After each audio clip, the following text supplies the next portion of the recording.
Hello बच्चों, कैसे हो? आपका स्वागत है त्रिपाण स्टडी सेंटर में। आज जो हम करने जा रहे हैं काफ़ी महत्वपूर्ण यहाँ पर चैप्टर आया है। A when a people live well 1857 and after the book year our pass third, that's important. देखा जाए तो जब लोग विद्रोह करते हैं 1857 के, यहाँ पर जो हमारे समक्ष कक्षा 8वीं का इतिहास का जो बुक है काफ़ी महत्वपूर्ण है, हमारा अतीत पार्ट 3। और ये एग्ज़ाम पैटर्न व्यू से भी काफ़ी महत्वपूर्ण रहता है। यहाँ पर त्रिपाण स्टडी सेंटर जो है आपके समक्ष ये टॉपिक को हिंदी इंग्लिश दोनों माध्यम में लाएगा, तो ये काफ़ी महत्वपूर्ण रहेगा।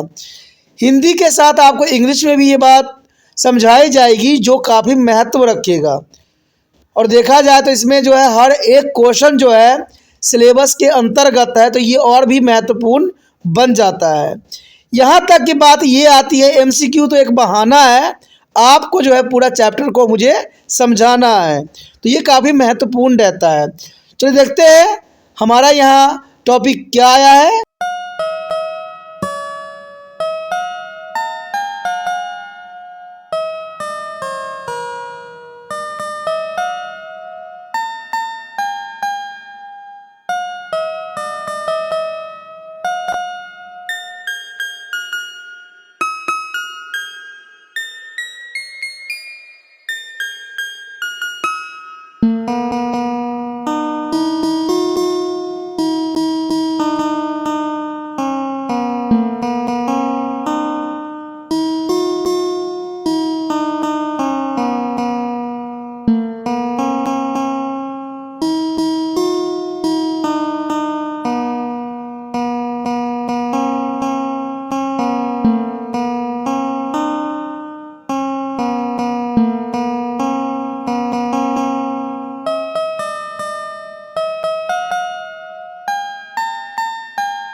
तो क्वेश्चन है कि 1824 में जब सिपाहियों को कंपनी के लिए लड़ने के लिए समुद्र मार्ग से बर्मा जाने के लिए कहा गया तो उन्होंने आदेश का पालन करने से इनकार कर दिया। आखिर क्यों?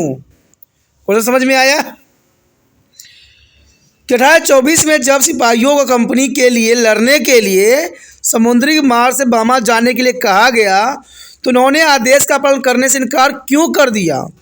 इन 1824 when the spouse were to asked to be go to the Burma by the sea route to fight for the company, they refused to follow the order, and why? You know that, understand? The question is clear. In 1824 when the sepoys were asked to go to the Burma and by sea route to be fight for the company, and they refused to the following the order, and why? देखा जाए तो option है, यह व्यापक रूप से माना जाता था कि यदि वे समुद्र पार करेंगे तो वो अपना धर्म और जाति खो देंगे। काफ़ी महत्वपूर्ण बात है। दूसरी बात है, ऐसी धारणा थी कि बर्मा जाने पर सिपाहियों को वेतन नहीं दिया जाएगा। तीसरी बात है कि ऐसा माना जाता था कि बर्मा एक गैर मित्र देश था और इसलिए वह विदेशियों का स्वागत नहीं करता था। और डी कहता है कि वो व्यापक रूप से माना जाता था कि उन्हें कैद के रूप में लिया गया था और उन्हें वहाँ जेल में डाल दिया जाएगा। देखा जाए तो क्वेश्चन बहुत ही काफ़ी महत्वपूर्ण है। मैं आपको एक बात पे रोशनी डालना चाहता हूँ कि उस समय के लोगों का विचारधारा जो थी धार्मिक थी और वो धर्म से काफ़ी जुड़े हुए थे। जब अंग्रेज़ों ने भारत में रेल चलाई तो लोगों ने ये सोचा कि इतने भारी भरकम जो है भारत माता के शरीर पे चलाई जाएगी रेल तो इससे कितना नुकसान होगा। और जब अंग्रेज़ों ने बहुत से जो है समाज में सुधार करने की कोशिश किया तो भारतीय लोगों ने ये समझा कि ये उनके धर्म के साथ खिलवाड़ कर रहे हैं, ये सब गलत कर रहे हैं। तो यही अंधविश्वास जो था कहीं ना कहीं यहाँ पर भी देखने को मिला। तो इसका मतलब यहाँ पर आंसर ये होगा कि वो बर्मा जाने से इसलिए मना कर दिया क्योंकि उनको लगता था कि अब व्यापक रूप से माना जाता था कि यदि वह समुद्र पार करेंगे तो वह अपना धर्म और जाति खो देंगे। क्योंकि इसीलिए वो जो है बर्मा जाने से इनकार कर दिया कि हम जो है समुद्र पार नहीं करेंगे, हम बर्मा नहीं जाएंगे। अगर हम उस क्षेत्र में गए तो हमारा धर्म भी नष्ट हो जाएगा, हमारा जो है जाति भी हम खो देंगे। इसलिए सिपाहियों ने जो है कंपनी की बात जो है मानने से इनकार कर दिया और बर्मा में लड़ाई लड़ने के लिए जाने से उन्होंने साफ शब्दों में इनकार कर दिया। तो यहाँ ऑप्शन ए सही है। आप ऑप्शन ए के साथ जा सकते हो। चलिए देखते हैं अगला क्वेश्चन क्या है। अगला क्वेश्चन आपके समक्ष आ गया है। अगला क्वेश्चन है कि ईस्ट इंडिया कंपनी ने कंपनी द्वारा चलाए गए सिक्के से क्या किया। ईस्ट इंडिया कंपनी ने कंपनी द्वारा चलाए गए सिक्कों से क्या किया, आखिर उन्होंने सिक्के के साथ क्या खिलवाड़ किया। What did the East India Company do from the coins minted by the company? You know that question is very interesting. What did the East India Company do from the coins minted by the company? The option here, सिक्कों से मुगल साम्राज्य का नाम हटा दिया गया था। B, सिक्कों से भारत नाम हटा दिया गया था। सी, सिक्कों से गवर्नर जनरल का नाम हटा दिया गया था। या डी, सिक्कों से ब्रिटिश राजा का नाम हटा दिया गया था। क्वेश्चन काफ़ी इंटरेस्टिंग है और समझ वाली है। ईस्ट इंडिया कंपनी ने, जो कंपनी द्वारा सिक्के चलाए गए थे, उन्होंने ये साफ शब्दों में कर दिया था, the name of the Mughal empire was remove from the coins, mean सिक्कों से मुगल साम्राज्य का नाम हटा दिया था। तो ऑप्शन ए आपका सही है, सिक्कों से मुगल सम्राट का नाम हटा दिया था। The name of the Mughal empire was remove from the coins. चलिए देखते हैं अगला क्वेश्चन क्या है। अगला क्वेश्चन आपके स्क्रीन पे आ गया है। देखिए क्वेश्चन है, माझो प्रवास पुस्तक किसने लिखी थी? The question is very interesting. Who wrote the book माझो प्रवास? हु रोट द बुक माझो प्रवास? ऑप्शन ए कहता है लालू बख्शी ने लिखा था, बी कहता है बैजवाई शिंदे ने लिखा था, सी कहता है विष्णु भट्ट गोडसे ने लिखा था, या डी कहता है मोरोपंत तांबे ने लिखा था। तो काफ़ी महत्वपूर्ण यहाँ पर क्वेश्चन है कि माझो प्रवास पुस्तक किसने लिखी थी? माझो प्रवास बुक रिटन बाय। तो देखा जाए तो ये अगर हम आंसर की नज़र करें तो आंसर है विष्णु भट्ट गोडसे। विष्णु भट्ट गोडसे, यानी ऑप्शन सी, विष्णु भट्ट गोडसे जो है ऑप्शन सी आपका सही है। माझो प्रवास पुस्तक जो है विष्णु भट्ट गोडसे के द्वारा लिखी गई थी और ये काफ़ी महत्वपूर्ण पुस्तक थी। इसमें सारी बातों को उन्होंने जो है जो अंग्रेज़ों के खिलाफ उन्होंने लिखी थी, जो काफ़ी महत्वता को दर्शाता है। चलिए देखते हैं अगला क्वेश्चन क्या है। अगला क्वेश्चन जो आपके समक्ष आया है, क्वेश्चन है, पेशवा बाजीराव द्वितीय के दत्तक पुत्र नाना साहब ने किस विद्रोह का नेतृत्व किया? देखिए दोस्तों, यहाँ पर दत्तक पुत्र लिखा गया है। दत्तक पुत्र का ये अर्थ होता है जिसको हम गोद लेते हैं। तो यहाँ पर देखा जाए पेशवा बाजीराव द्वितीय के जो नाना साहब पुत्र थे वो उनके अपने पुत्र नहीं थे, उन्होंने गोद लिया हुआ पुत्र था। ठीक है, तो ये बात यहाँ पर समझने वाली है। लेकिन बात यहाँ पर क्वेश्चन में ये पूछा गया है कि पेशवा बाजीराव द्वितीय के दत्तक पुत्र नाना साहब ने किस विद्रोह का नेतृत्व किया? यानी क्वेश्चन साफ शब्दों में बोलूँ तो नाना साहब ने किस क्षेत्र में जो है विरोध का नियंत्रण किया था? तो क्वेश्चन है यार, which is a revolt is a lead by the नाना साहब the adopted sun of Peshwa Bajirao second? You know that question is very interesting. Which revolt is led by the Nana Sahab, the adopted son of Peshwa Bajirao second? Option की तरफ अगर हम नज़र करें तो कानपुर का विद्रोह का नेतृत्व किया था, या बी अवध का, या सी जगदीशपुर का, या विठुर का। तो काफ़ी महत्वपूर्ण क्वेश्चन है और देखा जाए तो आंसर है कि बाजीराव पेशवा के सेकेंड के जो पुत्र थे नाना साहब ने कानपुर के विद्रोह का नेतृत्व किया था। तो कानपुर काफ़ी महत्वपूर्ण जगह था जहां से नाना साहब ने सारे विद्रोह का जो है नियंत्रण किया था। तो इसका मतलब आपका ऑप्शन ए सही है, कानपुर के साथ आप जा सकते हो। ऑप्शन ए आपका करेक्ट है, नाना साहब ने कानपुर के विद्रोह का जो है नेतृत्व किया था। चलिए देखते हैं अगला क्वेश्चन क्या है। अगला क्वेश्चन आपके स्क्रीन पे आ गया है। क्वेश्चन है, नाना साहब के उस योग्य सेनापति के नाम बताइए जिसने कानपुर में विद्रोह का नेतृत्व किया। देखिए नाना साहब के, अब नाना साहब के उस योग्य सेनापति का आपको नाम बताना है जिसने कानपुर में विद्रोह का नेतृत्व किया। नाना साहब विद्रोह के महत्वपूर्ण व्यक्ति थे, लेकिन ये विद्रोह जो था किसी के हाथ में कंट्रोल था। तो वो कौन थे जिसके हाथ में कानपुर का विद्रोह जो था कंट्रोल में था? तो क्वेश्चन है यार, name the able commander in a chief of Nana Sahab who lead to revolt in a Kanpur. You know that question is very interesting. Name the able commander in a chief of Nana Sahab who lead to revolt in a Kanpur. The answer है Maulvi Ahmadullah, B Tatya Tope, C Bahadur Shah Zafar, D Mangal Pandey. तो देखा जाए तो question काफ़ी interesting है कि नाना साहब के उस योग्य सेनापति को आपको नाम बताना है जिसने कानपुर में विद्रोह का नेतृत्व किया। तो यहाँ पर देखा जाए तो ऑप्शन में आंसर के रूप में जो आ रहा है वो है तात्या टोपे, यानी ऑप्शन बी आपका सही जाएगा। तात्या टोपे ही वो योग्य सेनापति थे जो नाना साहब के नेतृत्व वाली कानपुर का विद्रोह का नेतृत्व किया था। यानी ऑप्शन बी आपका सही है। ऑप्शन बी के साथ आप जा सकते हो। चल देखते हैं अगला क्वेश्चन क्या है। अगला क्वेश्चन जो है हमारे समक्ष आ गया है। क्वेश्चन है, लखनऊ के रेजिडेंसी में छिपे अंग्रेजों को छुड़ाने में कॉलिन कैम्पबेल की मदद किसने की थी? क्वेश्चन समझ में आया?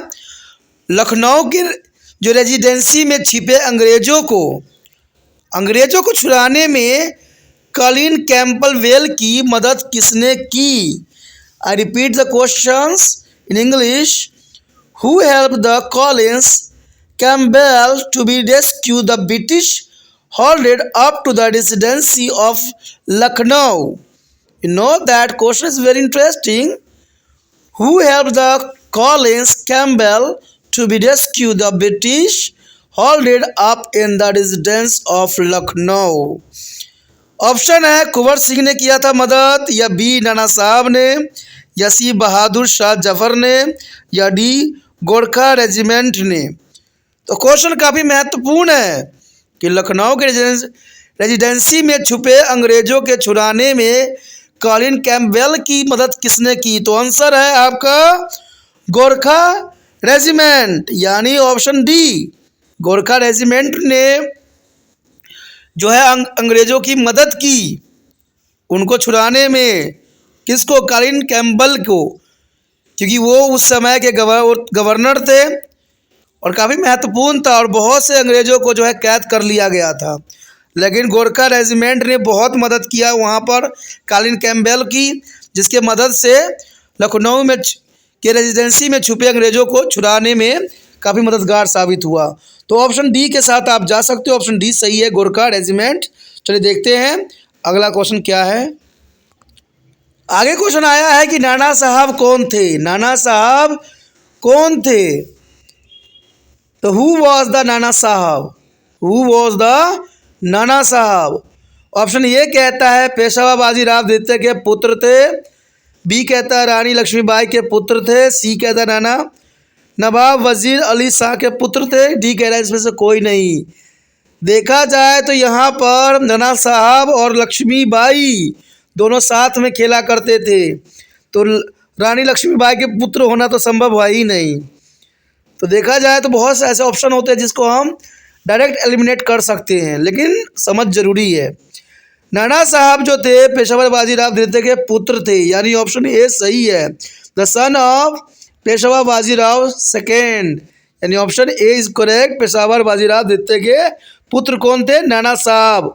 और नाना साहब जो थे एक गोद लिए हुए पुत्र थे, यानी पेशवा बाजीराव के अपने पुत्र नहीं थे, इन्होंने गोद लिया था इनको, जिसके अंत में जो है अंग्रेजों ने इनको भी उत्तराधिकारी मानने से इनकार कर दिया था। तब नाना साहब ने कानपुर के जो विद्रोह हुआ था तात्या टोपे के मदद से नियंत्रण किया था। तो ये काफ़ी महत्वपूर्ण question exam point of view से बनता है। चलिए देखते हैं अगला क्वेश्चन क्या कहता है। आगे हमारे समक्ष क्वेश्चन आया है। क्वेश्चन है, निम्नलिखित में से कौन सा निर्णय अंग्रेजों द्वारा भारतीय समाज में सुधार हेतु लिया गया निर्णय था? देखिए, अंग्रेजों ने भी भारत में बहुत से सुधार किए और शायद अंग्रेज ना आते तो आज हम भी हमारा जो है देश का विकास नहीं हो पाता, क्योंकि हमारे देश में तो एक रूल बनी हुई है कि जैसा है तैसा ही रहने दो, आगे हमें नहीं बढ़ना है। लेकिन अंग्रेज आए तो उन्होंने बहुत चीज़ों को चेंज किया। अगर अंग्रेज ना आते तो विधवा पुण्य विवाह कानून लागू नहीं हो पाता, सती प्रथा पर बैन नहीं लगती, और न जाने कितने प्रथा हमारे समाज को खोखला कर रहे थे, उसको जो है अंग्रेज़ों ने बैन किया। तो देखा जाए तो अंग्रेज कहीं ना कहीं भारत के सुधार ही करके गए हैं, नहीं तो भारत आज भी जो है 100 साल पिछड़ा हुआ ही रहता। ऐसे तो अभी भी 100 साल पिछड़ा ही हुआ है, लेकिन देखा जाए तो हम और पिछड़े हुए ही नज़र आते तो अच्छा होता। आज आधुनिक युग में तो हमें रहने को नहीं मिलता, जहाँ पर सिर्फ मतलब का जो है हर चीज़ होती है। तो देखा जाए आज हम यहाँ तक पहुँच के भी आज हम दुखी ही हो गए हैं, क्योंकि हमारे समाज में हमारे देश में जो हालात बन रहे हैं वो कहीं भी देश और जग कल्याण के लिए सही नहीं है। तो क्वेश्चन यहाँ पर साफ है कि निम्नलिखित में से कौन सा निर्णय अंग्रेजों द्वारा भारतीय समाज में सुधार हेतु लिया गया निर्णय था? Which of the following is the decision taken by the British to reform the Indian society? You know that question is important. Which of the following is the discussion taken by the British to reform the Indian society? The option here, सती प्रथा के खिलाफ कानून बनाया था, उन्होंने विधवा के पुण्य विवाह को प्रोत्साहित किया था, सी अंग्रेज शिक्षा को सक्रिय रूप में बढ़ावा दिया था। तो देखा जाए तो सारे ऑप्शन काफ़ी महत्वपूर्ण है। The law against the practice of the Sati, the encourage the remarriage of the widow, the English education was activity promoted. और डी तो हमें ये कह रहा है कि तीनों ऑप्शन सही है। तो आपको क्या लगता है, क्या उन्होंने सुधार किया था? तो मैंने अभी बताया था कि अंग्रेज़ों ने सती प्रथा पर जो है काफ़ी बड़ा कानून बनाई, उन्होंने विधवा पुण्य विवाह पर भी उन्होंने काफ़ी महत्वपूर्ण योगदान दिया, और शिक्षा में अंग्रेजी शिक्षा को भी बढ़ावा दिया। और अंग्रेजी शिक्षा को बढ़ावा देना अंग्रेज के खुद के पैरों पर कुल्हाड़ी मारने के समान था, क्योंकि उनको भारतीयों को अंग्रेजी आ गई, इंग्लिश आ गई, और उन्होंने अंग्रेज़ों का जो मतलब था, उनका जो उद्देश्य था, उनको भाप गए। और इंडिया वाले ने अंग्रेजी पढ़ के जो है फ्रांस की क्रांति के बारे में भी जाना, और जो है विदेशों में हो रही क्रांति के बारे में भी समझा, और इसी कारण भारत वालों को जो है दिमाग खुली और उन्होंने अंग्रेज़ के जो है खिलाफ बिगुल बजा दी। तो देखा जाए तो यहाँ पर आंसर डी है, ऑल ऑफ अबव, यानी उपरोक्त सभी जो है सही आंसर है। ये सारे के सारे जो है सुधार अंग्रेज़ों के द्वारा ही की गई थी। चलिए देखते हैं आगे हमारे समक्ष क्वेश्चन क्या है। आगे हमारे समक्ष क्वेश्चन आया है, क्वेश्चन है, कौन अपने दत्तक पुत्र को अपने झांसी साम्राज्य के उत्तराधिकारी के रूप में मान्यता देना चाहता था? क्वेश्चन समझ में आया? कौन अपने दत्तक पुत्र यानी गोद लिया हुआ पुत्र को झांसी साम्राज्य के उत्तराधिकारी के रूप में मान्यता दिलवाना चाहती थी या चाहता था? तो देखा जाए, who want to recognise his her adopted son as the heir of his Jhansi kingdom. You know that question is very interesting. Who wanted to recognize his her adopted son as the heir of his her Jhansi kingdom? The option here, Nana Sahab, B. Kuber Singh, C. Virjis Kadr या रानी लक्ष्मीबाई। देखा जाए दोस्तों तो नाना साहब भी एक गोद लिए हुए बच्चे थे, और ऐसा इनके साथ कुछ भी नहीं हुआ। कुंवर सिंह भी नहीं थे, वीर सिंह कद्र भी नहीं थे। झांसी की रानी जो थी, झांसी की साम्राज्य की महारानी थी, तो झांसी की रानी ही ऐसा चाहेगी। तो ऑप्शन आपका डी सही है। रानी लक्ष्मीबाई जो थी अपने दत्तक पुत्र को झांसी साम्राज्य के उत्तराधिकारी के रूप में मान्यता देना चाहती थी, क्योंकि रानी लक्ष्मीबाई का जो है पुत्र, उनकी मृत्यु हो गई थी, तब उन्होंने जो है एक बच्चे को गोद लिया, और वो चाहती थी कि इसे जो है झांसी का उत्तराधिकारी माना जाए। लेकिन अंग्रेज इस बात को मानने को तैयार नहीं थे कि जो भी गोद लिया हुआ पुत्र होगा उसको हम साम्राज्य के उत्तराधिकारी नहीं मानेंगे। इसी कारण जो है झांसी की रानी जो है अंग्रेज़ों से दो चार हाथ की थी, और लड़ते लड़ते जो है अपनी प्राण की आहुति दी थी। तो ये जो है रानी लक्ष्मीबाई थी, यानी ऑप्शन आपका डी है सही, और ऑप्शन डी के साथ जा सकते हो। चलिए देखते हैं आगे क्वेश्चन क्या है। आगे जो हमारे समक्ष क्वेश्चन आया है, क्वेश्चन है, मुगल साम्राज्य की ओर से 1857 के विद्रोह का नेता किसे घोषित किया गया था? देखिए, मुगल साम्राज्य की ओर से, मुगल साम्राज्य का जो है 1857 में भी वो काफ़ी महत्वपूर्ण योगदान था, क्योंकि वो भी अंग्रेज से परेशान हो गए थे। देखा जाए तो मुगलों का काफ़ी महत्वपूर्ण स्थान था, लेकिन जैसे जैसे आगे बढ़ते गए मुगल साम्राज्य की जो उत्तराधिकारी थे वो कमज़ोर होते गए, और वो अंग्रेज़ों के दास्ता स्वीकार कर लिए, और उन्होंने पेंसिल पे जो है जीना सीख लिए। तो वही क्वेश्चन यहाँ पर है कि मुगल साम्राज्य की ओर से 1857 विद्रोह का नेता किसे घोषित किया गया था? Who was the proclaimed leader of the revolt of 1857 from the Mughal empire? You know that question here, who was the proclaimed leader of the revolt of 1857 from the Mughal empire? Option here, Tatya Tope, B Kunwar Singh, C Bahadur Shah Zafar, D Nana Sahib. तो देखा जाए तो यहाँ पर option जो है सी सही है, बहादुर शाह जफर। बहादुर शाह जफर को जो है मुगल साम्राज्य की ओर से 1857 के विद्रोह का नेता घोषित किया गया था। तो आप ऑप्शन सी के साथ जा सकते हो, बहादुर शाह जफर। अगला क्वेश्चन आपके समक्ष आ गया होगा। क्वेश्चन है 1856 में किस गवर्नर जनरल के निर्णय लिया कि बहादुर शाह जफर अंतिम मुगल राजा थे और उनके किसी भी वंशज को इसके बाद राजा के रूप में मान्यता नहीं दी जाएगी। देखिए ये क्वेश्चन काफ़ी महत्वपूर्ण है और इसी कारण से जो है 1857 का जो है बिगुल बजाई गई थी, क्योंकि राजा मानने से इनकार अंग्रेजों ने कर दिया था। तो यह क्वेश्चन यही है कि 1856 में किस गवर्नर जनरल ने निर्णय लिया कि बहादुर शाह जफर अंतिम मुगल राजा थे, यानी अंतिम मुगल राजा होंगे, उसके बाद किसी को राजा नहीं बनाई जाएगी, उन्हें किसी वंशज को इसके बाद राजा बनाने की मान्यता नहीं दी जाएगी। द क्वेश्चन यार इन 1856 which governor general decided that Bahadur Shah Jafar was the last Mughal king and none of his the descendant would be recognized as a kings hereafter. You know that question is very interesting. In 1856, which is the governor general decided that Bahadur Shah Jafar was the last Mughal king. Option पे अगर नज़र दौड़ाएं तो option कहता है पहला Lord Cornwallis ने ऐसा किया था, बी कहता है लॉर्ड कैनिंग ने किया था, सी वैरेन हेस्टिंग्स ने की थी, या डी विलियम बेट्रिक्स ने किया था।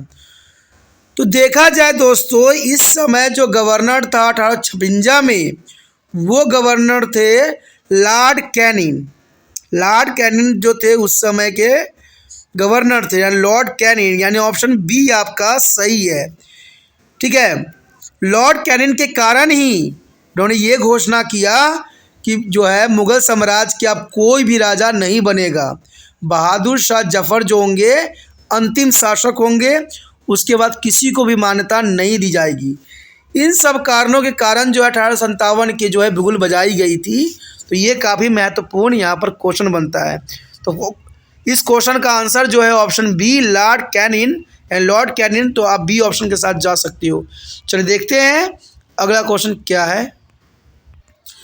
आगे क्वेश्चन हमारे समक्ष आया है। क्वेश्चन है ग्वालियर पर अंग्रेजों ने पुण्य कब्जा किस सन में किया था। ग्वालियर पर अंग्रेजों ने पुण्य कब्जा किस वर्ष किया था। When was the Gwalior recaptured by the British? When the Gwalior recaptured by British? The option है 1863 में, या बी 1842 में, या 1825 में, या 1858 में। तो क्वेश्चन काफ़ी महत्वपूर्ण है, समझ वाली है कि ग्वालियर पर अंग्रेजों ने पुण्य कब्जा कब किया था। तो मैं थोड़ा सा आपको एक दृश्य बता सकता हूँ कि जब 1857 क्रांति हो गई थी और 1857 क्रांति में कई जगहों पर जो है अंग्रेज़ों को कब्जा को ख़त्म कर दी गई थी और उसमें ग्वालियर भी था। ग्वालियर जो है इंडियन लोगों ने कब्जा कर लिया था और फिर अंग्रेज़ों ने ही उसको जो है अपने अधिकार में ले लिया था। तो जर्नल सी बात है 1857 के बाद ये घटना घटी थी। तो बात घटी थी जिसका मतलब 1858 यानी 1858 में यानी ऑप्शन डी सही है आपका। तो ग्वालियर पर अंग्रेजों ने पुण्य कब्जा तो जो की थी 1858 में की थी, तो ऑप्शन डी यहाँ पर सही है। चलिए देखते हैं अगला क्वेश्चन क्या है। आगे क्वेश्चन हमारे समक्ष आया है। क्वेश्चन है कि लखनऊ की बेगम हजरत महल के बेटे का नाम बताइए। देखिए क्वेश्चन काफ़ी इंटरेस्टिंग है कि लखनऊ की बेगम हजरत महल के बेटे का नाम क्या था। The name of the son Begum Hazrat Mahal from Lucknow. You know that question या name the son of the Begum Hazrat Mahal from Lucknow. The option है बिरजीस कद्र, बी नाना साहब, सी कुंवर सिंह, डी बाजीराव। देखा जाए तो नाना साहब तो इनके पुत्र थे नहीं, कुंवर सिंह भी नहीं थे, बाजीराव भी नहीं थे। तो देखा जाए तो ऑप्शन है बिरजेश कद्र थे। बिरजेश कद्र जो थे लखनऊ की बेगम हजरत महल के बेटे थे। तो ऑप्शन ए के साथ आप जा सकते हो, ऑप्शन ए आपका सही है। चलिए देखते हैं अगला क्वेश्चन क्या है। आगे जो क्वेश्चन आया है वो आपके समक्ष आ गया है। क्वेश्चन है कि उस भारतीय सैनिक का नाम बताइए जिसने बैरकपुर में अंग्रेजों के खिलाफ विद्रोह की कोशिश की लेकिन गिरफ्तार कर लिया गया और 8 अप्रैल 1857 को फांसी लटका दी गई। देखिए ये काफ़ी महत्वपूर्ण क्वेश्चन है कि उस भारतीय सैनिक का नाम आपको बताना है जिसने बैरकपुर में अंग्रेजों के खिलाफ विद्रोह करने की कोशिश भी की लेकिन गिरफ्तार कर लिया गया और 8 अप्रैल 1857 को फांसी लटका दी गई। Name the Indian soldier who tried to the rebel against the British at the Barrackpore but was arrest and hanging to be death on 8 April 1857. 1857, that is important. I repeat again. Name the Indian soldier who tried to rebel against the British at the Barrackpur but was the arrest and hanging to be death on 8 April 1857. Option की तरफ देखें तो नाना साहब थे क्या वो, क्या भी बहादुर शाह जफर थे, या सी तात्या टोपे थे, या डी मंगल पांडे। तो मैं आपको थोड़ा सा यहाँ पर एक इम्पोर्टेंट बात बताना चाहता हूँ कि देखा जाए तो बैरकपुर में एक घटना घटी थी। वहाँ पर अंग्रेज़ों ने चर्बी वाले कारतूसों को चलाने की आज्ञा दी गई थी और जो कारतूस लाई गई थी उसमें जो है शुगर का और जो है गाय का जो है चर्बी और चमड़ियों का इस्तेमाल की गई थी, जिसके कारण सभी सैनिकों ने जो है इस तोप को चलाने से इनकार कर दिया, इस कारतूस को चलाने से इनकार कर दिया, क्योंकि इस कारतूस को चलाने से पहले जो था उसको दांतों से खींच के चर्बी को हटानी थी। और आपको तो पता ही है कि हर धर्म में हर चीज़ की अलग मान्यता होती है। हिंदू जो है गाय को अपनी माता समझती थी और इन चमड़ी को मुंह में लगाना उनके लिए सही नहीं था। और मुस्लिम धर्म में सुअर का नाम लेना भी यानी पिग का नाम लेना भी हराम था और वो नापाक हो सकते थे। तो इन्हीं कारणों से सभी सैनिक ने, चाहे हिंदू के हों चाहे मुस्लिम हो, सब ने जो है कारतूस को चलाने से इनकार कर दिया। और इसमें से जो है एक महत्वपूर्ण व्यक्ति थे मंगल पांडे, उन्होंने भी इनकार कर दी और उनके साथ सभी सैनिकों ने भी मना कर दिया। लेकिन ये विद्रोह काफ़ी दिनों तक नहीं चली। अंत में जो है मंगल पांडे को फांसी की सज़ा दे दी गई और उनको फांसी पर लटका दिया गया। लेकिन कहते हैं ये विद्रोह यहीं पर ख़त्म नहीं हुई, इसके बाद जो है विद्रोह की एक लहर सी चली। विद्रोह इतनी पावरफुल थी कि अंग्रेज़ की नींव तो वहीं पे उखड़ गई थी, लेकिन पंजाब के सिपाहियों के कारण अंग्रेज़ों ने बहुत आसानी से जो है इस विद्रोह को दबा दिया। अगर पंजाब के सैनिकों ने अंग्रेज़ों के साथ नहीं दिया होता तो शायद भारत 1857 में ही स्वतंत्र हो जाता। लेकिन कहते हैं ना, जो चीज़ जहाँ होना होता है वही होता है। जैसे इस क्वेश्चन में उस भारतीय सैनिक का नाम बताना था जिसने बैरकपुर में अंग्रेज़ के खिलाफ विद्रोह करने की कोशिश की लेकिन गिरफ्तार कर लिया गया और 8 अप्रैल 1857 को फांसी लटका दी। तो वो थे मंगल पांडे। जो मैं आपको कहानी बता रहा था वो मंगल पांडे के थे। अगर आपको क्वेश्चन में भी आ जाता है तो बहुत ही आसानी से आप जो है लिख सकते हो, जो काफ़ी महत्वपूर्ण है। चलिए देखते हैं अगला क्वेश्चन क्या है।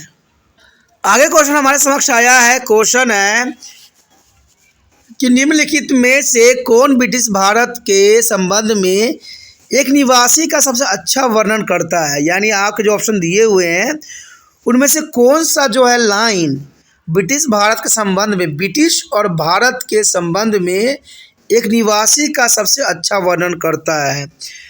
I repeat in English, which of the following best describe a residence with the respect to the British Indian. You know that question is very interesting. Which one of the following best describe a resident with respect to the British India? Okay, the option here एक अधिकारी जो सैनिक को शपथ दिलाता है। B, राजस्व एकत्र करने वाला एक स्थानीय साहूकार है।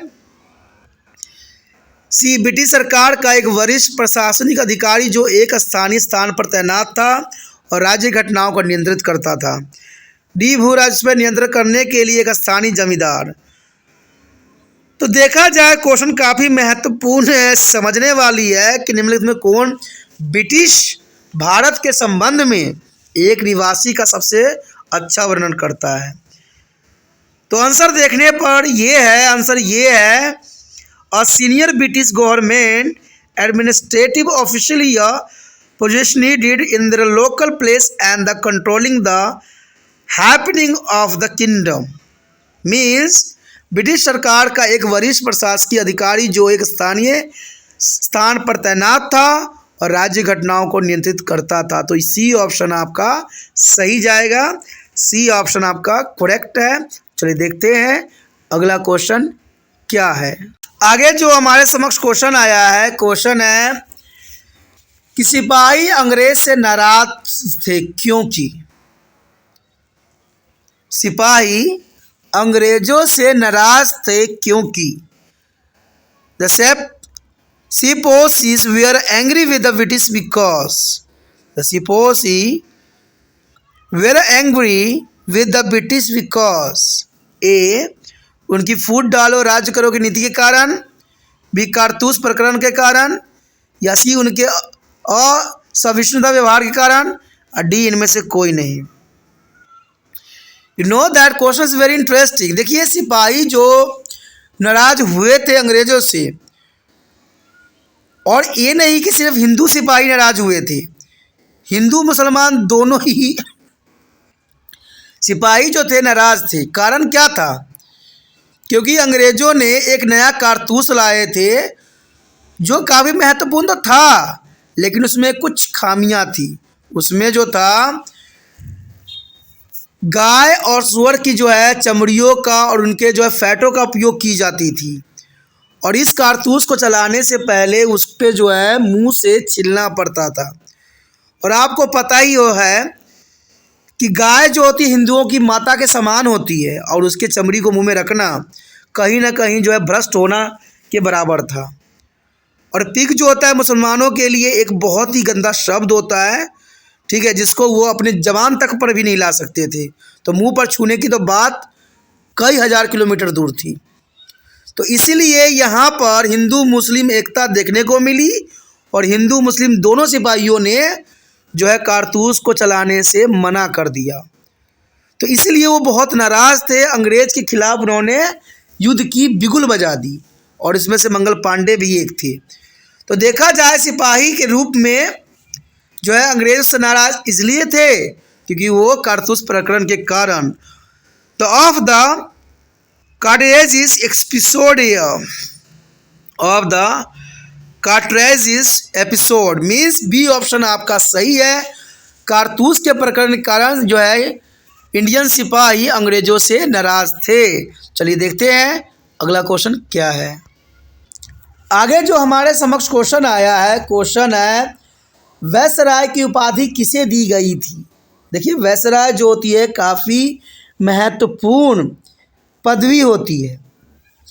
तो वायसराय जो है किसको दी जाती थी? Who was given the title of viceroy, who was given the title of viceroy. The viceroy is the most important title है। ऑप्शन मुख्य आयुक्त को दी जाती थी, या गवर्नर जनरल को दी जाती थी, या वन प्रबंधक को दी जाती थी, या इनमें से कोई नहीं। देखा जाए दोस्तों तो वायसराय यानी विसरॉय काफ़ी महत्वपूर्ण पदवी थी, और ये मुख्य तौर पे गवर्नर जनरल को कहा जाता था। तो यहाँ पर देखा जाए तो ऑप्शन आपका बी सही है, गवर्नर जनरल, यानी गवर्नर जनरल बी ऑप्शन सही है। और गवर्नर जनरल की जो है वायसराय की उपाधि दी जाती थी। तो चलिए देखते हैं अगला क्वेश्चन क्या है। आगे जो हमारे समक्ष क्वेश्चन आया है काफ़ी महत्वपूर्ण है। क्वेश्चन है कि 9 मई 1857 को घटी घटना का क्रम नीचे व्यवस्थित क्रम में दिया गया है और दिए घटनाक्रम को सेट को सही क्रम चुने। देखिए ये काफ़ी महत्वपूर्ण है और ये क्वेश्चन आपको काफ़ी जो है महत्वपूर्ण भी बात रखती है, क्योंकि 1857 की घटना एक महत्वपूर्ण थी और चैप्टर भी इसी पे आधारित है। तो ये अगर घटना आप अच्छे से याद कर लेते हो कि कौन घटना पहले घटी थी, तो मुझे विश्वास है कि आप सारे एमसीक्यू को करने में सक्षम हो जाओगे। और ये क्वेश्चन देखा जाए तो काफ़ी महत्वपूर्ण भी है। ठीक है, तो ये घटनाक्रम है काफ़ी महत्वपूर्ण है। पहला तो घटना ये कहता है कि मेरठ में तैनात अन्य सैनिकों ने विद्रोह कर दिया और ब्रिटिश अधिकारियों को कैद सैनिकों की रिहा कर दी गई। सैनिकों को एक समूह ने विद्रोह कर दिया और अपनी सैन्य वर्ग से बाहर निकाल दिए गए।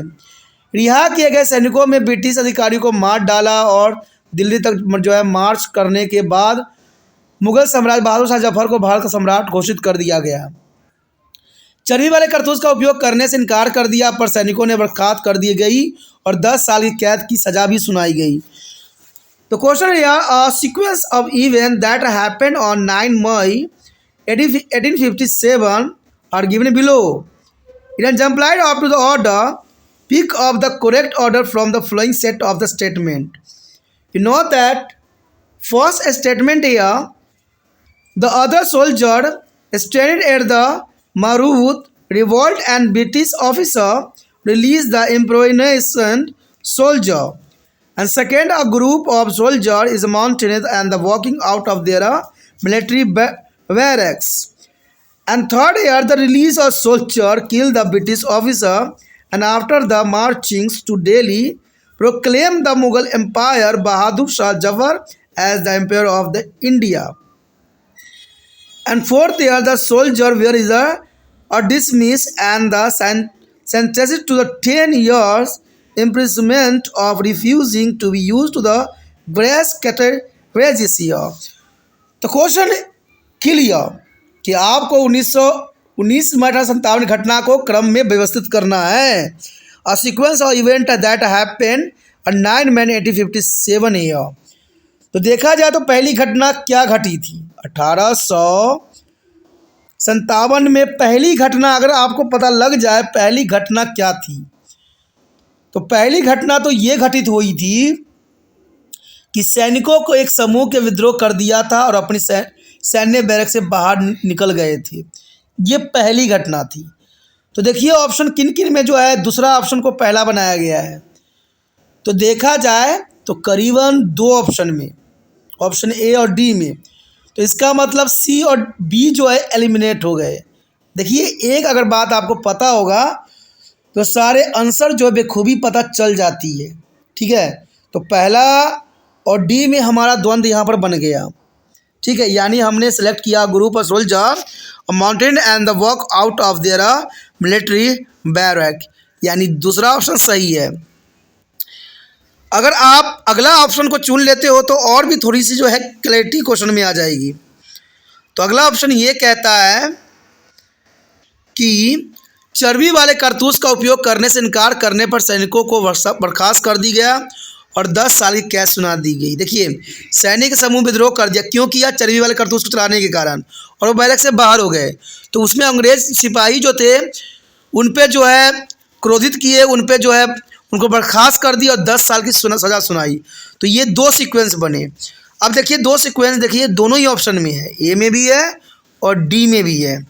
तो इसका मतलब ये दोनों ही सही है, लेकिन आगे का जो है ऑप्शन आपको क्लैरिटी कर देगी कि कौन सा बात सही जाएगा। तो उसके बाद क्या घटना घटी जब उन्होंने 10 साल की सज़ा सुनाई गई? तो देखा जाए अगली घटना ये घटी कि मेरठ में तैनात अन्य सैनिकों ने भी विद्रोह कर दिया इस कारण से, और ब्रिटिश अधिकारियों ने कैसे सैनिकों को रिहा कर दिया। देखिए सैनिकों को विद्रोह कर दिया और ब्रिटिश अधिकारियों ने कैसे सैनिकों को रिहा कर दिया। तो देखिए दूसरा जो है पहला ऑप्शन कहाँ पर अब आ रहा है? पहला ऑप्शन सिर्फ डी पार्ट में आ रहा है। तो इसका मतलब डी ऑप्शन आपका सही है। तो तीसरा घटना जो यही घटा होगा कि ये सारे घटना के बाद जो है रिहा किए गए सैनिकों ने ब्रिटिश अधिकारियों को मार डाला और दिल्ली तक मार्च करने के बाद मुग़ल सम्राट बहादुर शाह जफ़र को अपना सम्राट घोषित कर दिया। तो आपने सीक्वेंस समझ लिया, इसका ऑप्शन डी सही है। पहला जो है सैनिकों ने समूह ने विद्रोह कर दिया और अपनी सैन्य बैरक से बाहर निकल गए। दूसरी है चर्बी वाले कारतूस उपयोग करने से इनकार करने पर सैनिकों ने बर्खास्त कर दिया गया और 10 साल की कैद की सजा सुनाई गई। तीसरी बात है मेरठ में तैनात अन्य सैनिकों ने विद्रोह कर दिया और ब्रिटिश अधिकारियों कैद सैनिकों को रिहा कर दी। और अंतिम बात है रिहा किए गए सैनिकों ने ब्रिटिश अधिकारियों को मार डाला और दिल्ली तक मार्च करने के बाद मुगल साम्राज्य बहादुर शाह जफर को जो है भारत का सम्राट घोषित कर दिया गया। तो इंग्लिश में भी देख लीजिए क्या है। A group of soldier method is a walk out of there is a military of barrack, यानी option 2। And fourth year the soldier were dismiss and sentenced to be 10 years imprisonment of refusing to use of grass cartridges here. And third of here, other soldiers studies of merit, revolt and of British officer are released with the imprisonment to the soldier. And the last third year, the released soldier killed the British officer and after the marches to Delhi proclaim and the Mughal Empire Bahadur Shah Jafar as the empire of the India. There option D is correct. अगला question जो हमारे समक्ष आ गया है, question है कि 1857 के विद्रोह का भारत पर क्या प्रभाव पड़ा। देखिए 1857 क्रांति मैंने कहा ना बहुत महत्वपूर्ण था और ये क्रांति ने जो है अंग्रेजों की नींव को हिला के रख दी। तो इसका प्रभाव कुछ ना कुछ तो जरूर देखने को मिला होगा। What were the effect of the revolt of 1857 on India? No that question is important. What were the effect of the revolt of 1857 on India? तो ऑप्शन है ए मुगल साम्राज्य का अंत हो गया, ऑप्शन बी मुगल साम्राज्य की शुरुआत हुई, सी ब्रिटिश साम्राज्य का अंत हुआ, या डी ये सभी। तो देखा जाए तो ये क्वेश्चन काफ़ी महत्वपूर्ण है, एग्जाम पॉइंट ऑफ व्यू से समझने वाली है और इसका आंसर यहाँ पर होगा the end of Mughal empire.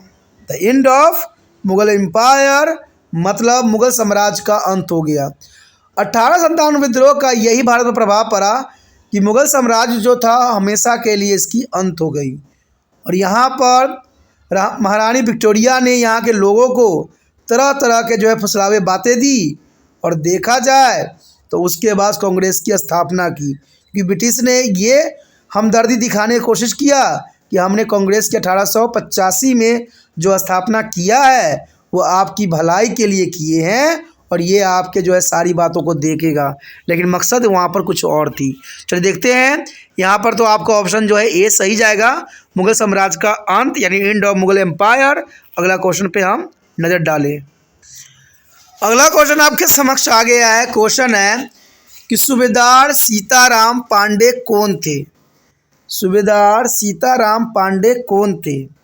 Who was the सूबेदार Sitaram Pandey? Who was the सूबेदार सीताराम पांडे? ऑप्शन पे अगर नज़र डालें तो सीताराम पांडे एक सिपाही थे। उन्होंने लेफ्टिनेंट बाग पर तलवार से हमला किया और उन्हें लगभग मार डाला। बी कहता है सीताराम पांडे बंगाल में एक अंग्रेज द्वारा नियुक्त एक रेजिडेंट थे। सी कहता है सीताराम पांडे स्वयं भू शासक थे और उन्होंने अंग्रेज के अपने पिता की मृत्यु के बाद उन्हें पेंशन देने से गुहार लगाई थी कि पिता को पेंशन दे। या डी सीताराम पांडे एक सिपाही थे, उन्होंने विद्रोह को दबाने में अंग्रेजों की मदद की, भले ही उनके अपने बेटे को अंग्रेज ने मार डाला था उसकी आंखें के सामने।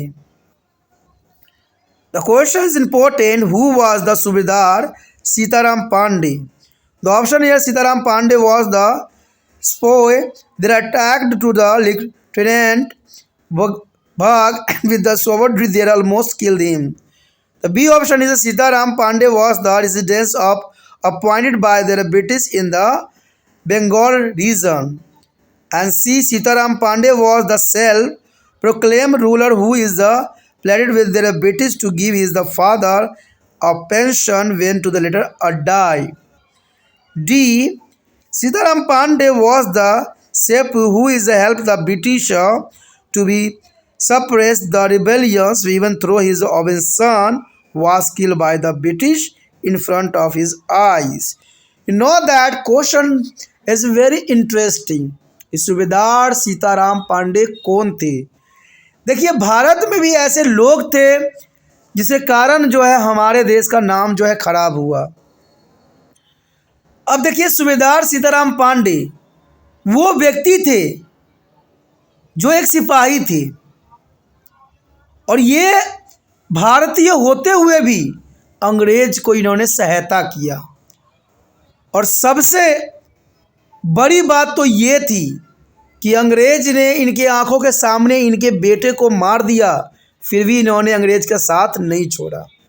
अब देखिए, क्या भारत में ऐसे लोग हो सकते हैं जिनके बेटे को कत्ल कर दिया अंग्रेजों ने और उसी की मदद की? तो ये थे सूबेदार सीताराम पांडे। सीताराम पांडे जो थे एक सिपाही थे, उन्होंने विद्रोह के दबाने में अंग्रेजों की मदद भी की। भले ही अपने बेटे को अंग्रेज ने मार डाला था उनकी आंखों के सामने, फिर भी उन्होंने जो है अपनी जो है देशभक्ति, सिपाही भक्ति नहीं छोड़ी। तो इन्हीं कारणों से हमारे देश में जो है अंग्रेजों का जो है बोलबाला था। तो क्वेश्चन आपको समझ में आ गया। हु वाज द सूबेदार Sitaram Pandey? The Sitaram Pandey was the spy who is the help the British to be suppress the rebellion even though his own son was killed by the British in the front of his eyes. The option D is correct. And let's see next question here. अगला question जो हमारे समक्ष आया है, question है वक्त काफियान का एक सैनिक था। वक्त काफियान एक सैनिक था। कहाँ का सैनिक था? वक्त काफियान वॉज सोल्जर फ्रॉम। वक्त काफियान कहाँ का सैनिक था? क्या वो मेरठ का था, या आगरा का सैनिक था, या बरेली का था, या दिल्ली का था? देखा जाए तो आंसर है वाक़यात का काफियान जो था एक सैनिक था और वो भी बरेली का। ऑप्शन सी सही है, जो है बरेली का सैनिक था। वक़ात काफियान खां जो है एक सैनिक थे जो बरेली के। तो ऑप्शन सी आपका यहाँ पर सही है। चलिए देखते हैं अगला क्वेश्चन क्या है। आगे क्वेश्चन हमारे समक्ष आ गया है। क्वेश्चन है कि भारतीय सैनिकों को दिए जाने वाले चर्बी वाले कारतूस किसने बनने होते थे? किससे बने होते थे? समझ में आया कि भारतीय सैनिकों को दिए जाने वाले चर्बी वाले कारतूस किसके बने होते थे?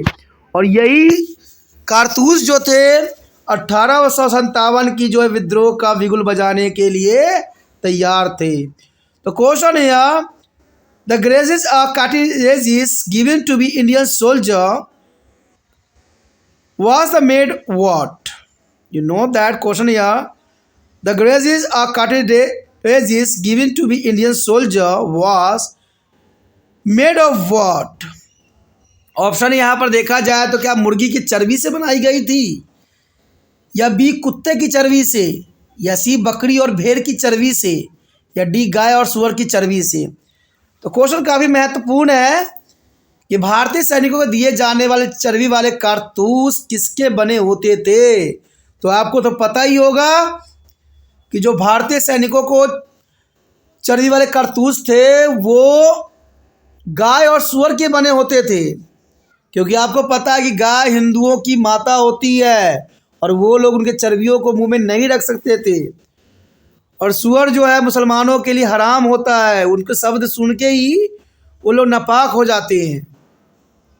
इसलिए इस चर्बी के कारण ही 1857 का विरोध का जो है बिगुल बजाई गई थी मंगल पांडे के द्वारा। तो भारतीय सैनिकों को दिए जाने वाले चर्बी जो थे, जो कारतूस थे, वो थे गाय और सूअर की बनी होती थी, यानी ऑप्शन डी सही है। The fat of cow and pig, option D is correct here. अगला क्वेश्चन आपके समक्ष आ गया है। क्वेश्चन है कि ब्रिटिश भारत के निम्नलिखित निवासियों में से किसी एक रेजिमेंट में शरण लेने के लिए मजबूर किया गया और बेगम हजरत महल की सेना ने उसे मार डाला। कुछ समझ में आया?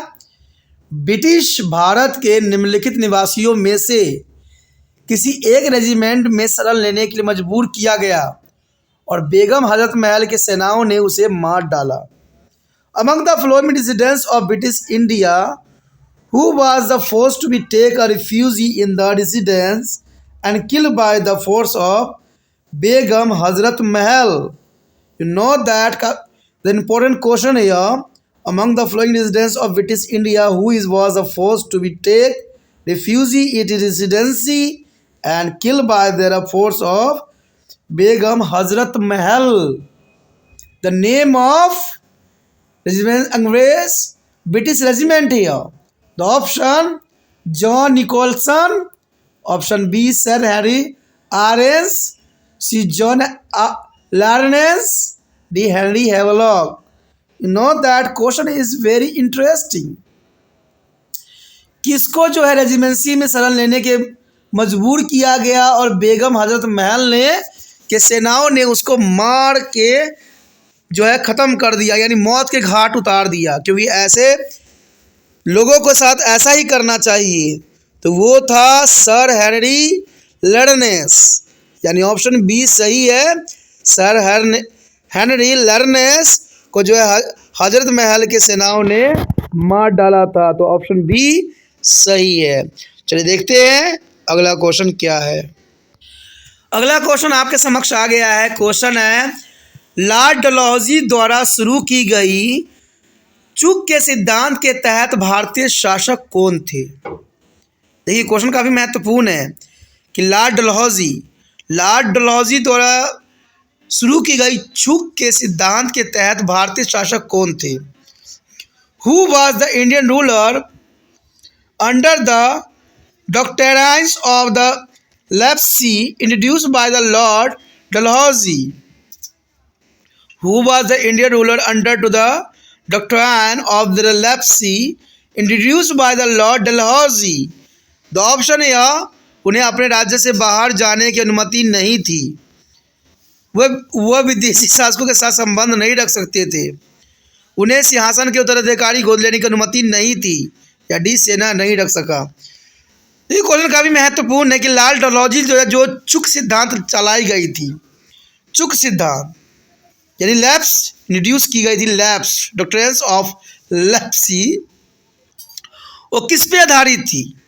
तो देखा जाए तो आंसर है they are not allowed to adopted and there to be a throne. ई मीन्स उन्हें सिंहासन के उत्तराधिकारी गोद लेने की अनुमति नहीं थी, ये लॉर्ड डलहौजी ने चलाई थी।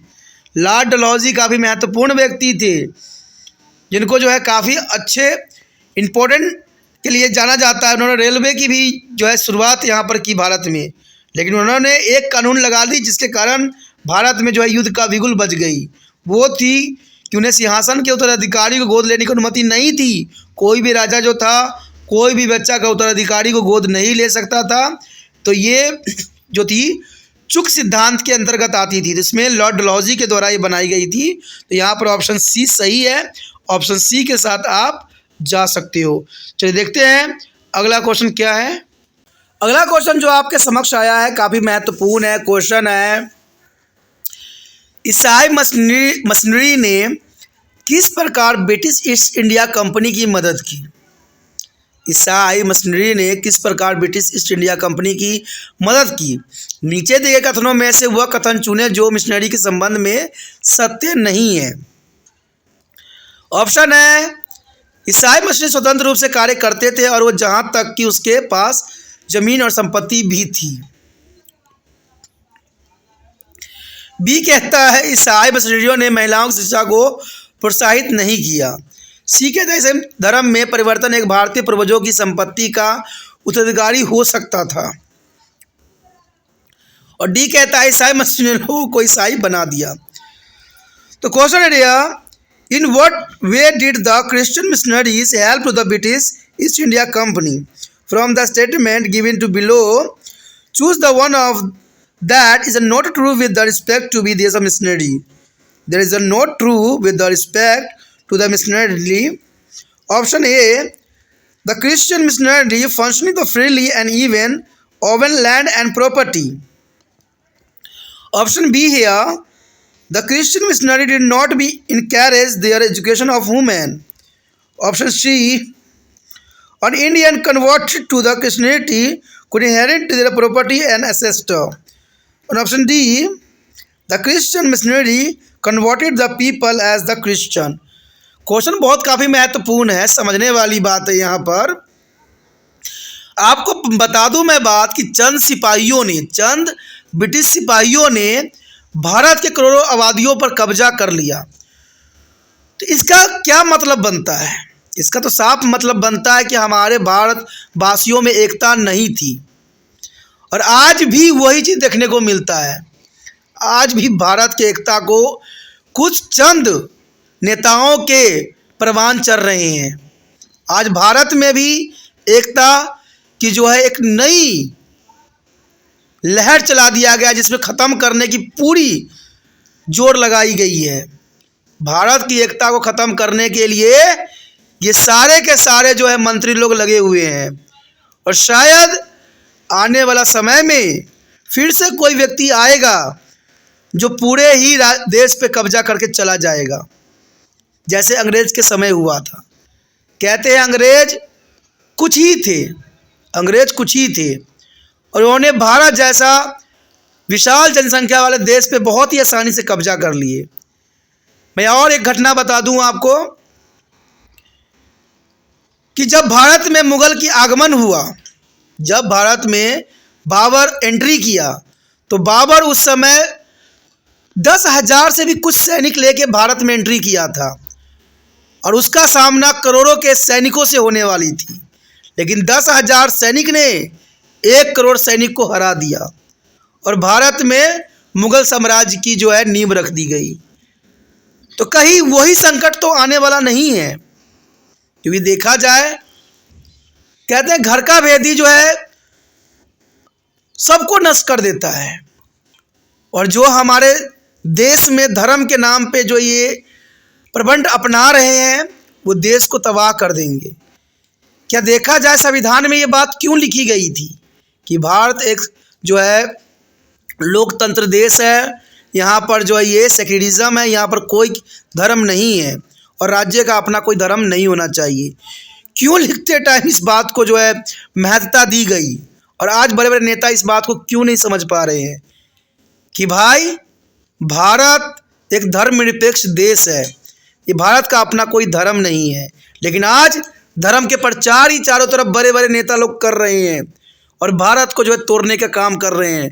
कहते हैं जब तक आप प्रचार कीजिएगा भारत टूटेगा ही, क्योंकि हमारा देश धर्मनिरपेक्ष है। अगर आप किसी धर्म को मानते हैं, दिल से लगा के रखते हैं, तो आप अपने घर में लगा के रखिए, इसको ऑफिस में लेके ना जाइए, इसको जो है दूसरे लोगों तक ना ऐसे कीजिए, क्योंकि इससे हमारे देश की एकता खंडित होता है।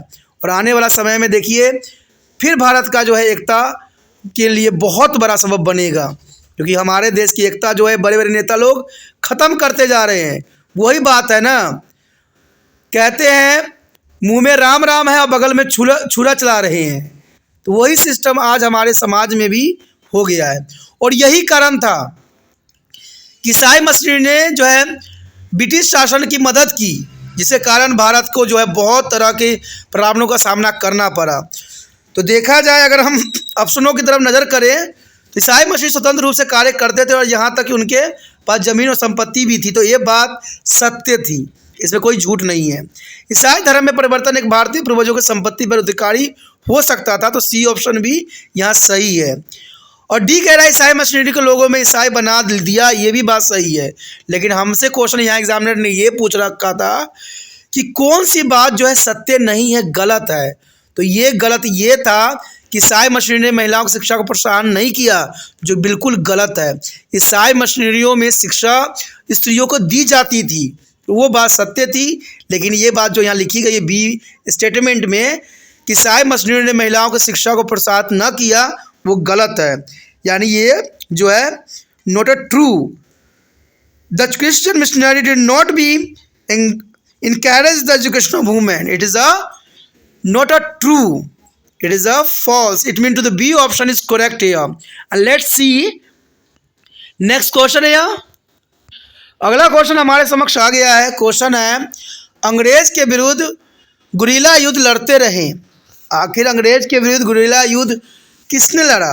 मैं आपको बता दूं, गुरिल्ला युद्ध जो था मुगलों के समय से बाबर लड़ा करता था।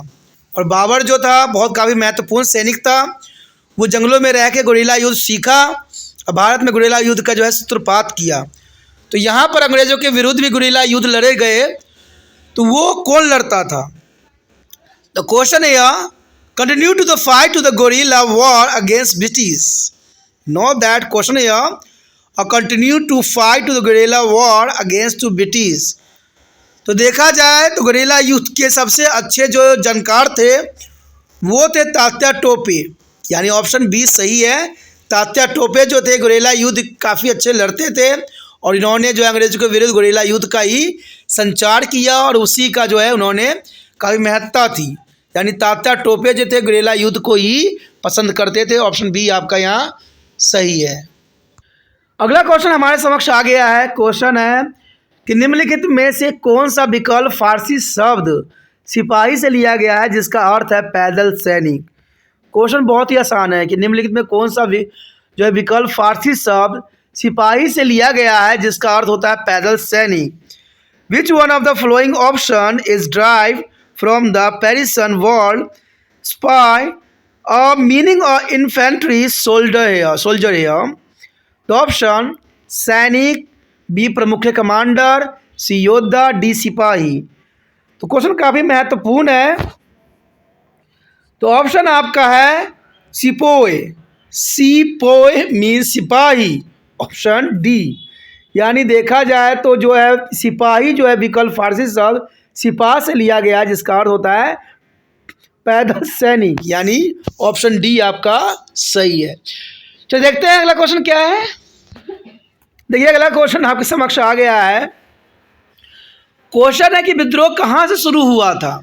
जो विद्रोह थी 1857 की क्रांति वो कहाँ पर शुरू हुआ था। The mutiny start from here. Option is Bareilly, B Delhi, C Agra, D Meerut.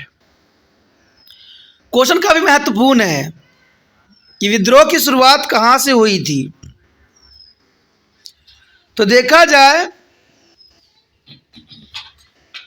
तो मेरठ में जो घटना घटी थी तो मेरठ से ही जो 1857 की जो है शुरुआत हुई थी। तो ऑप्शन डी सही है, Meerut, and D is correct here. Meerut से जो है विद्रोह का सूत्रपात हुआ था। चलिए देखते हैं अगला क्वेश्चन क्या है। अगला क्वेश्चन आपके समक्ष आ गया है। क्वेश्चन है कि 9 मई 1857 को कितने सिपाहियों को सेवा से बर्खास्त कर दिया गया था और 10 साल की जेल की सज़ा सुनाई गई थी। देखिए ये भी काफ़ी महत्वपूर्ण question exam point of view से बन जाता है कि 19 मई 1857 को जो है कितने सिपाहियों को सेवा से बर्खास्त कर दिया गया था और 10 साल की जेल सुनाई गई थी।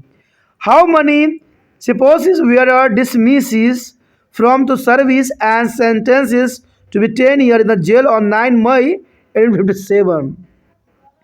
You know that question is very interesting. How many supposes were dismissed from the service and sentenced to be 10 years of jail on 9 May 1857? The option here, क्या 80 सैनिकों को बर्खास्त की गई थी, या देखा जाए तो 85, या सी 90, या डी 99। तो काफ़ी महत्वपूर्ण है कि ये 80 को किया था या 85 को या 90 को या 99 को। देखा जाए तो काफ़ी है। तो इसका आंसर क्या हो सकता है, कितने को किया गया था बर्खास्त। तो देखा जाए दोस्तों कि 9 मई 1857 को जो है 85 यानी 85 सैनिकों को बर्खास्त किया गया था और 10 साल की जो सज़ा सुनाई गई थी। तो ऑप्शन बी आपका सही है, 85 सैनिकों के साथ ऐसा कार्य की गई थी और जेल की जो है सज़ा सुनाई गई थी। तो ऑप्शन बी के साथ आप जा सकते हो, ऑप्शन बी आपका सही है। चलिए देखते हैं अगला क्वेश्चन क्या है। अगला क्वेश्चन आपके समक्ष आ गया है। क्वेश्चन है कि सम्राट ने विद्रोह को आशीर्वाद दिया था, यानी किस सम्राट का जो है आशीर्वाद प्राप्त था 1857 की क्रांति को। क्वेश्चन बहुत काफ़ी महत्वपूर्ण है। Which empire to blessing to the community? Which empire blessed the community? ए मीर जाफर का आशीर्वाद प्राप्त था, बी बहादुर शाह जफर, या सी भक्त खान, या इनमें से कोई नहीं। तो देखा जाए उस समय काफ़ी एक्टिव रूप में बहादुर शाह जफर थे, तो बहादुर शाह जफर का ही आशीर्वाद मिला होगा, यानी ऑप्शन बी आपका सही है। तो बहादुर शाह सम्राट वो सम्राट थे जिसका आशीर्वाद प्राप्त था और इन्होंने जो है ब्रिटिश के लिए सभी को जो है एक नया जोश दिए थे। तो ऑप्शन बी आपका सही है। दोस्तों यहाँ पर जो हमने क्वेश्चन किया है वो काफ़ी महत्वपूर्ण है एग्जाम पॉइंट ऑफ व्यू से और हर एक कॉम्पिटिटिव एग्जाम के अंतर्गत, क्योंकि ऐसा क्वेश्चन शायद ही आपको कहीं मिले। और ये सब भी महत्वपूर्ण इसलिए भी है क्योंकि ये सब एनसीईआरटी के न्यू सिलेबस के अंतर्गत है और ये महत्वपूर्ण है। इसको आपको सोचना है, विचार करना है, समझना है और एक बात को ध्यान हमेशा रखना है कि जितना हो सके इस वीडियो को शेयर करना है, क्योंकि शेयर ही दूसरे बच्चों का केयर है। अगर आप चाहते हो कि आपके त्रिपाण सेंटर और भी वीडियो लाए तो जितना हो सके इस वीडियो को शेयर कीजिए, व्हाट्सएप स्टेटस पे लगाइए। जो भी आपको माध्यम लगता है कि आगे बढ़ सकता है वो सारी माध्यम का आप उपयोग कीजिए, क्योंकि आप ही जो हो ये सारे कार्य कर सकती हो। कहते हैं एक व्यक्ति से कुछ भी नहीं होता, एक व्यक्ति क्या कर सकता है, लेकिन एक व्यक्ति प्रयास कर रहा है। आप लोगों को जो है इसको कामयाबी की उस बुलंदी पे ले जाना है जिसको ये ज़रूरी है और सब बच्चों को सही ज्ञान मिले, यही त्रिपाण सेंटर का जो है मेन विचार है। और देश का कल्याण हो ये भी सबसे महत्वपूर्ण बात आता है और देश की कल्याण तब होती है जब हर बच्चे जो है अच्छे कार्य में लगन से करेंगे, समझदार बनेंगे, पढ़े लिखे बनेंगे और किसी के बातों पर जो है नहीं आएंगे। तो ये काफ़ी महत्वपूर्ण बात है। ठीक है, तो जितना हो सके इस वीडियो को शेयर ज़रूर कीजिए। पहली बार मेरे चैनल पे आए हो, पहली बार वीडियो देख रहे हो, समझ में आ रहा है, अच्छा लग रहा है और चाहते हो कि और भी वीडियो आपको इसी प्रकार प्राप्त होता रहे, तो दोस्तों त्रिपाण सेंटर यहीं पे नहीं थमा है। यहाँ पर तो देखिए 6 से लेके MA तक के बच्चों के लिए सारे वीडियो उपलब्ध है। तो ये बहुत ही आसानी से आपको जो है प्लेलिस्ट में मिल जाएगा। तो सोचिए नहीं, विचार न कीजिए, अभी त्रिपाण स्टडी सेंटर को सब्सक्राइब करके अपने मोबाइल में सेव कीजिए।